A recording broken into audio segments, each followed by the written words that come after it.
And welcome back to the channel where we talk about only good comics. I'm Brant, and this is Friday First. This is the show where we talk about those brand new number one issues, new story arcs, new character debuts, and the like coming out next week. So, before I get into all of that, I do want to say that I am headed to my first comic convention since before the pandemic. Actually, since a year before the pandemic, because we took a year off from conventions for my last number press brand, also for Torch Night Games, and for Loops and Scoops Crochet, and for Diamond Fire Art. All our brands, all our products, comics, puzzles, diamond painting kits, crochet, stuffed animals, all that stuff is going to be there. Prints, bookmarks, all that, our variants, everything that we've got on hand, we're going to be there. And we are going to be at Central Texas ComicCon this weekend in Waco, Texas. So if you happen to be in the Waco, Texas area this weekend, April 27th and 28th, come visit us. We'll be in the vendor area of Central Texas ComicCon. Just look for the banners for Last Number Press or Loops and Scoops Crochet, depending on which side you're coming from. One of those banners will be shown on the outside. So very excited about that. First convention in a long time. And we have so much more product than we had the last time we went. I think we have like 4 books the last convention that we did. And now we've like expanded so much and multiple issues of books and so many things. So yeah, come visit us. Really excited about it. But anyway, we got a lot of books to talk about. I also wanted to mention one more thing for Free Comic Book Day books, because next weekend is Free Comic Book Day, May 4th, I believe. It just happened to fall on May the 4th. So I'm going to be doing a separate video, separate episode of this show on probably Tuesday. We'll see what day it ends up actually falling on for just specifically the Free Comic Book Day books. So that's why they're not going to be in this video. Just wanted to give you a heads up. There will be an extra bonus Friday Firsts. We'll call it something else, Tuesday First, whatever. Coming up next week for the Free Comic Book Day books. So stay tuned for that. But let's get into those recaps. I've only had a chance to read 2 books from last week's book, so I will talk about those briefly. First up is Drawing Blood, issue number 1.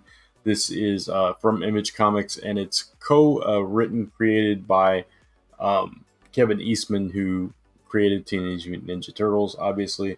So really cool concept that kind of digs a little bit into his personal journey a little bit. I don't think it's like biographical or anything, or but it focuses on this cartoonist who was a kid and idolized this other creator and kind of became a mentee under his mentorship and created this super popular brand.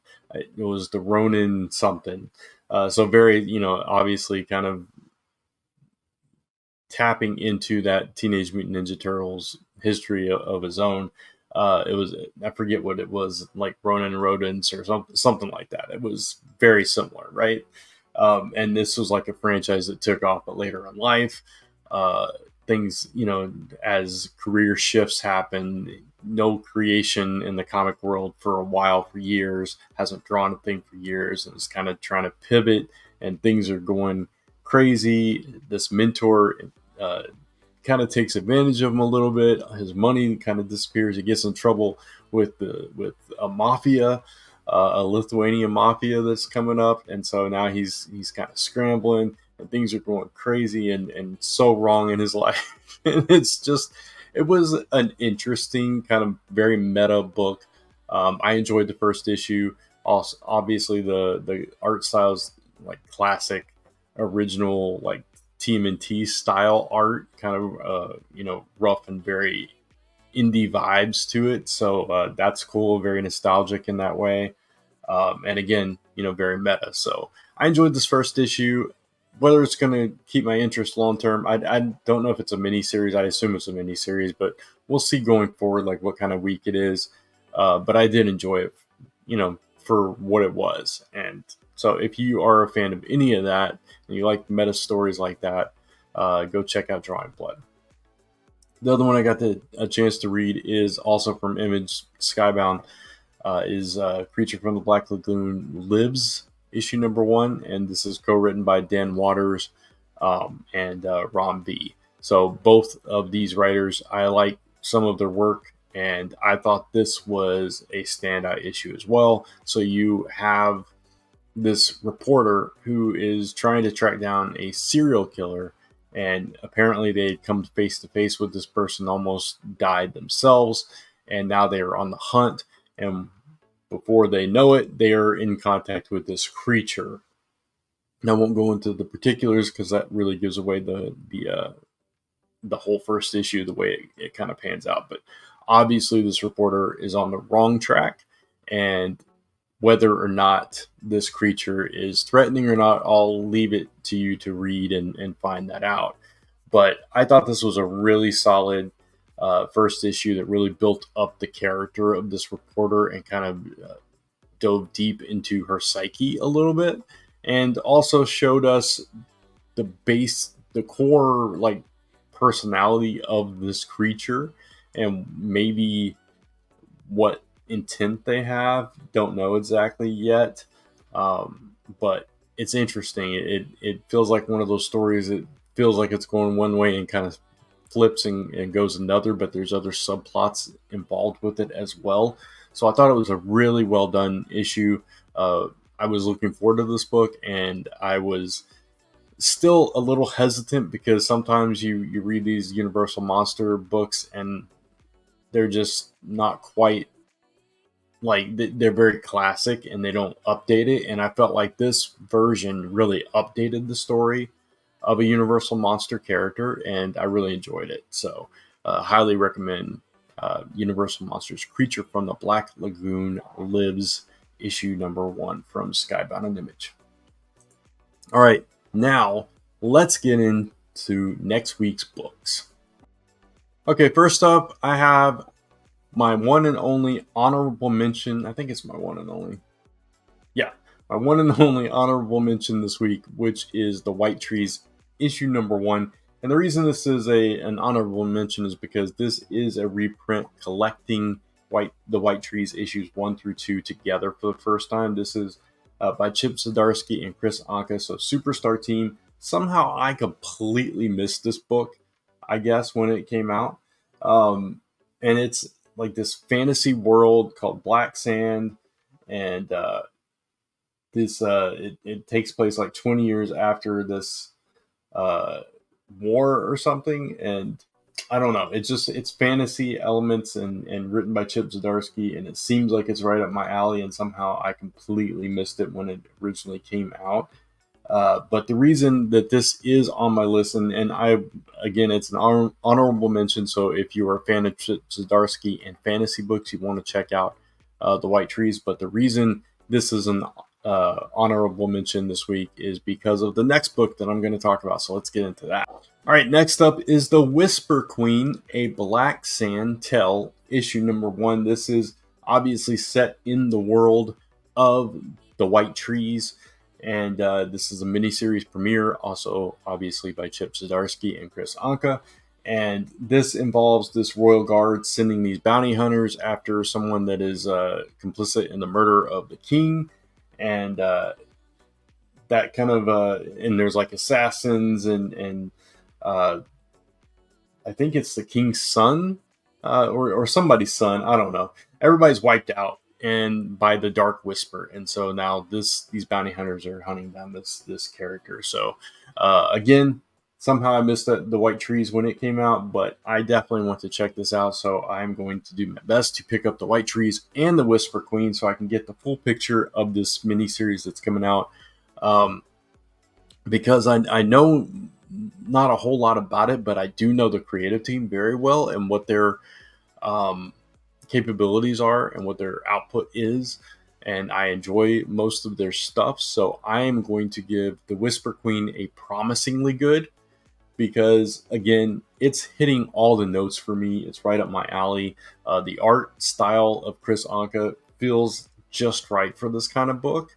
And Chip Zdarsky, when I don't know, it's when he does this kind of stuff, I usually really enjoy it. So I'm actually kind of excited about this, and I'm kind of excited that I did miss the White Trees, so I can jump in now and kind of get caught up on all that and find out what this world is all about, and still immediately have something to go right into with the Whisper Queen. Next up, we have Deadpool and Wolverine World War III, issue number 1. This is obviously timed very well. The Deadpool and Wolverine movie is coming out soon, and obviously we're going to ramp up to that.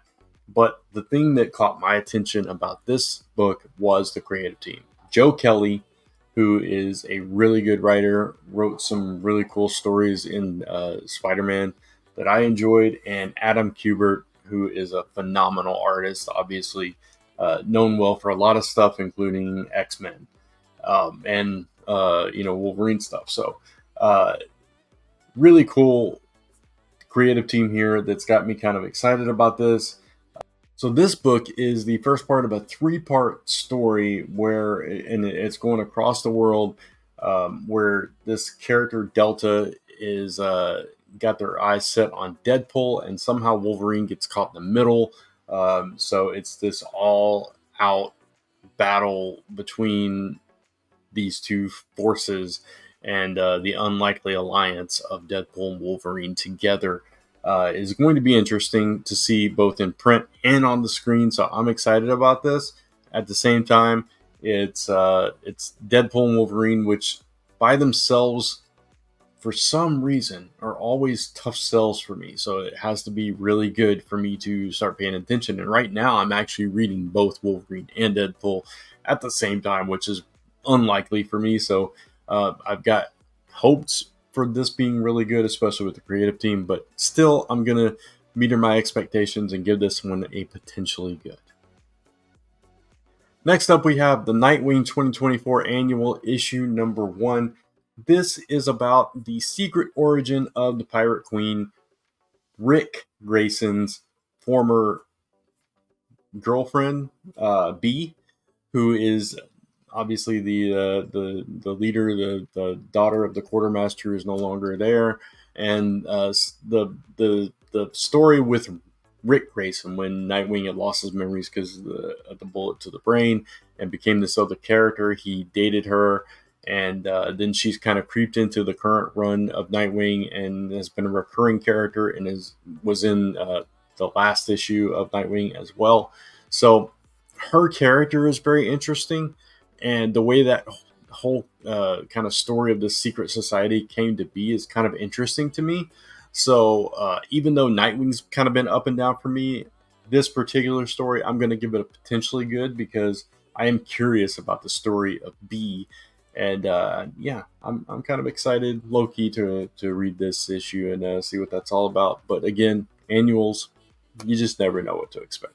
Speaking of DC annuals, we also have the Flash 2024 annual number 1. And I've somewhat been enjoying the Flash series. I've really been enjoying Speed Force, and this has characters from both in it. So I'm hoping it's going to be good. This is also written by the writer that is writing Flash right now, Cy Spurrier. And this centers around, so Wally West is MIA. Barry Allen's having a crisis. So the rest of the group, Wally West, Avery Ho, and Circuit Breaker, come in to help, but can be counted on. And we'll have to see what happens with that, because these bizarre new threats have arisen. I don't know if this is going to be anthology, multiple stories, or if it's going to be one tell, how it's going to be structured, and how Cy is going to handle these other characters. We'll just have to wait and see. But because I do enjoy the Flash and I like these characters, I'm going to give this one a promisingly good. So hopefully I'm not wrong, but we'll see what happens with it.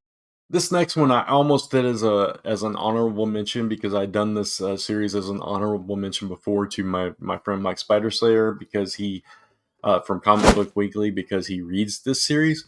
But I read the description and I'm like, okay, this is targeted to readers like me who have been curious about this. So I'm going to read a little bit of this. This is Barbaric Born in Blood, issue number 1. It's a kind of a new chapter in the Barbaric saga, if you will. So I'm going to read a little bit of this. A new era of Barbaric begins. Worried Axe is going to find out you fell behind on a few issues?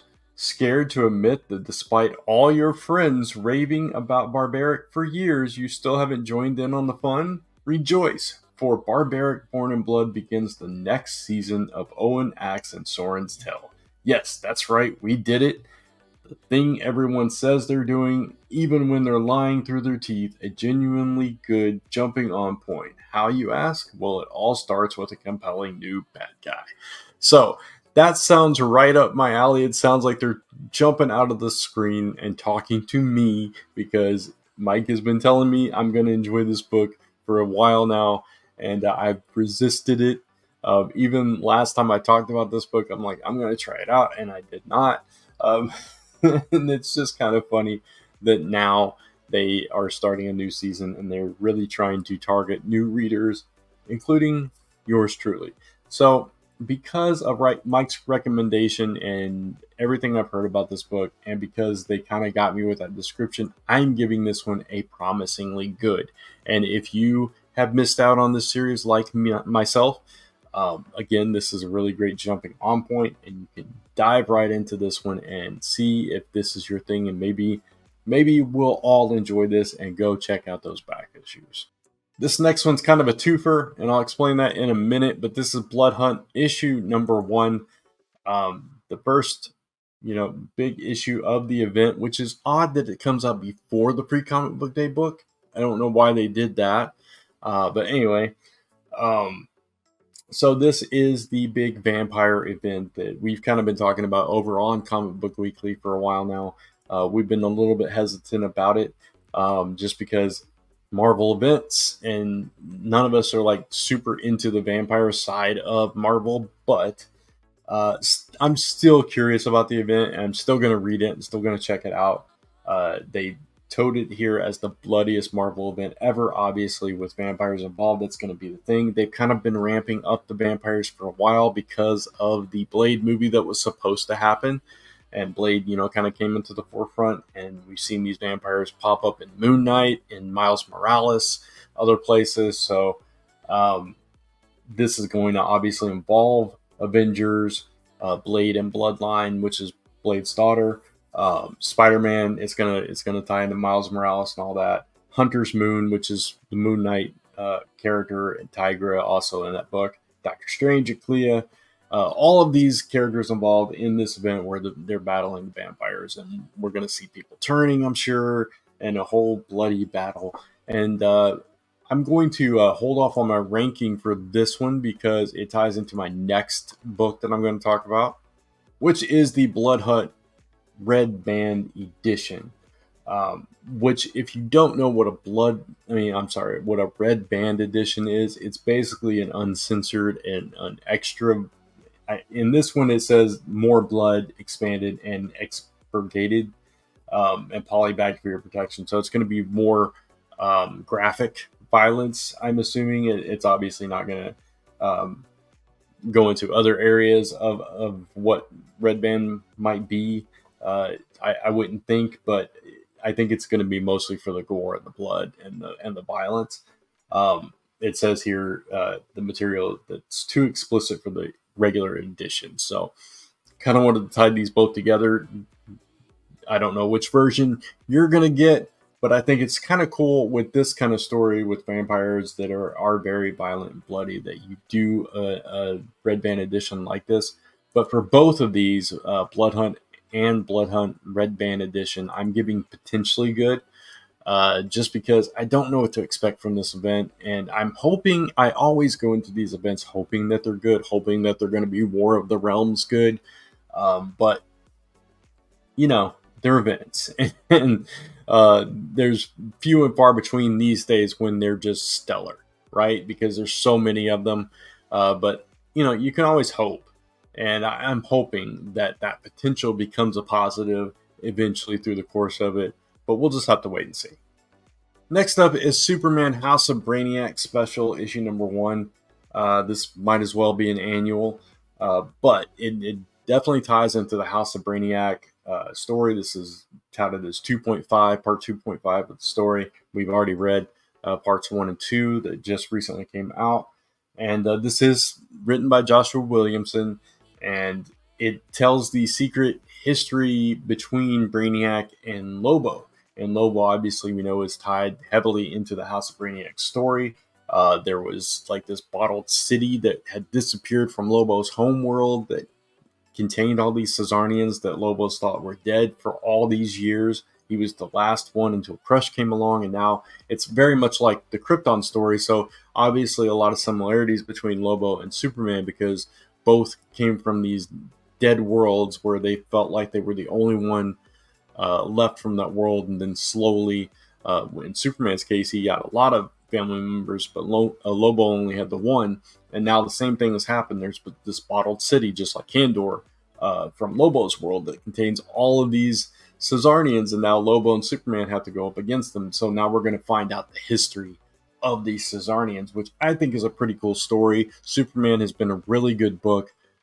So I'm actually going to give this one a positively good, which is my highest rating on this show, because I've enjoyed the Superman story so much. And even though this is a one shot, probably not completely necessary to the story, it is definitely a good side story to have, a little backstory, a little history that you're missing in that main story that is flowing through the Superman book. So positively good for me for Superman House of Brainiac special.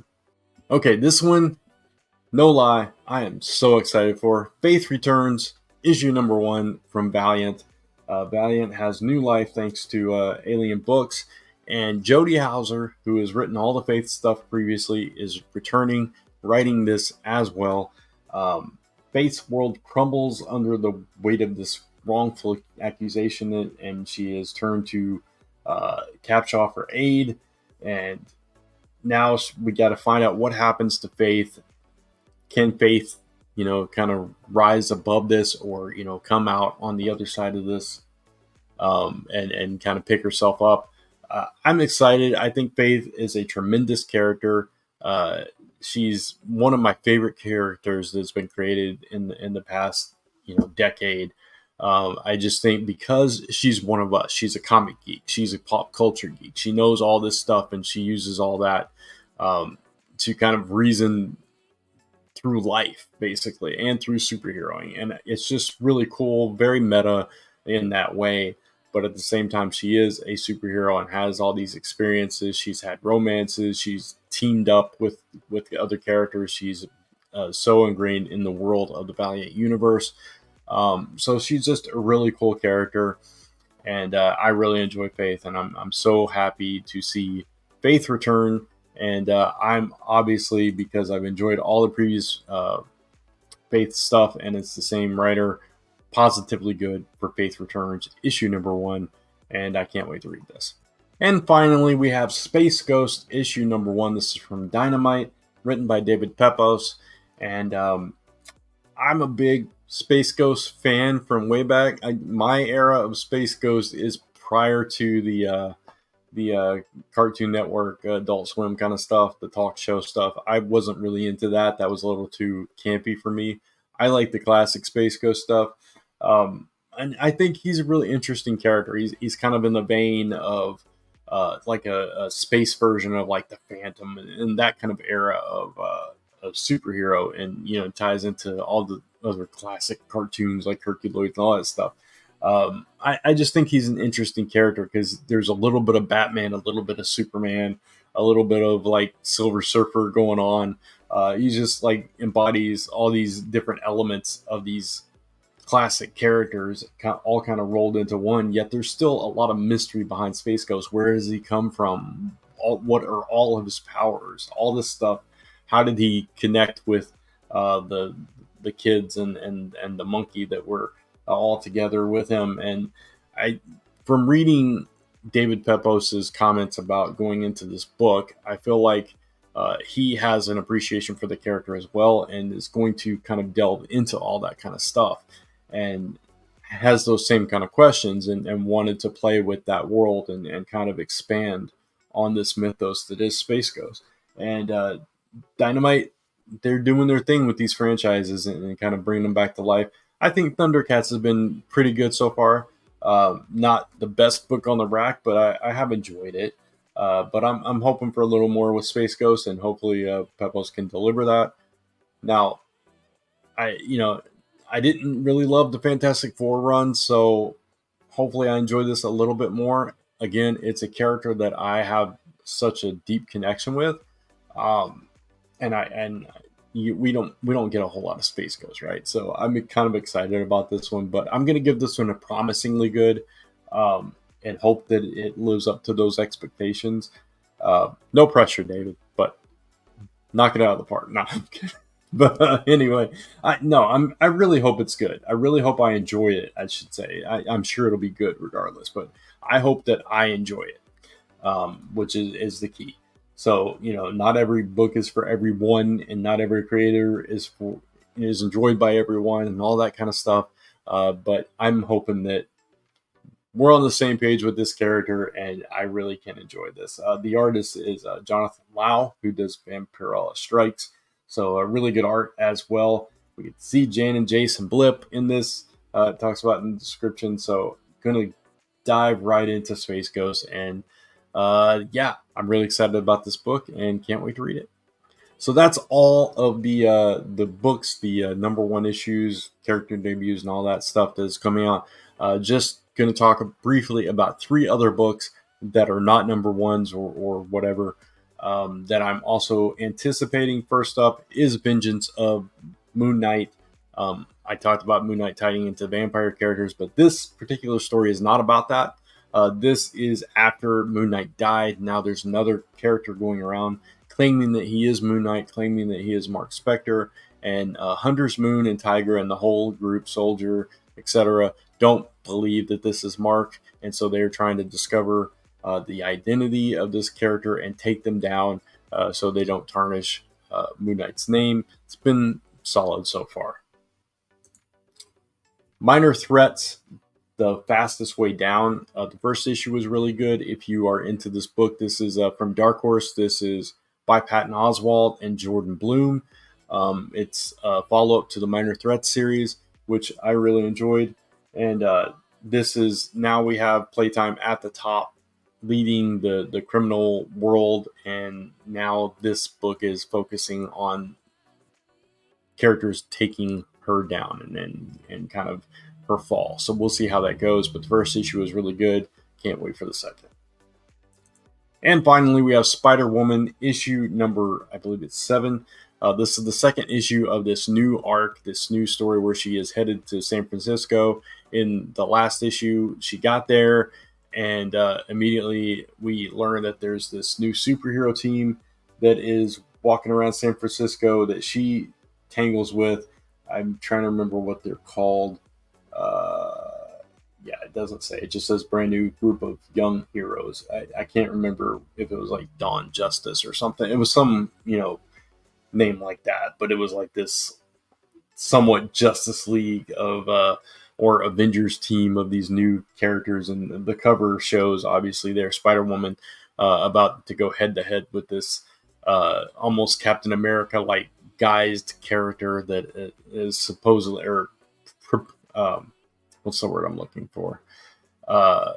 You would presumably, that's the word, presumably the leader of this team. So we'll have to see how that goes. I like the first issue. I like Spider-Woman kind of doing Spider-Woman things, and we'll see how this turns out. But I'm looking forward to that. All right. So with that said, I've got to finish getting ready and packing and all that. I'm recording this in the morning that I'm leaving to go to this convention, which is 2.5 hours away. So I got to get ready. But I appreciate you joining me. Hopefully you liked this episode. And if you did, please give it a thumbs up. It does help the channel. And of course, you can hit that subscribe and notification bell so you don't miss any of the other content on this channel. Of course, you can follow me across social media at Only Good Comics, and go to onlygoodcomics.com to take you right back to this YouTube channel where we can talk about only good comics. Until next time, thanks for watching. Take care and keep reading those comics.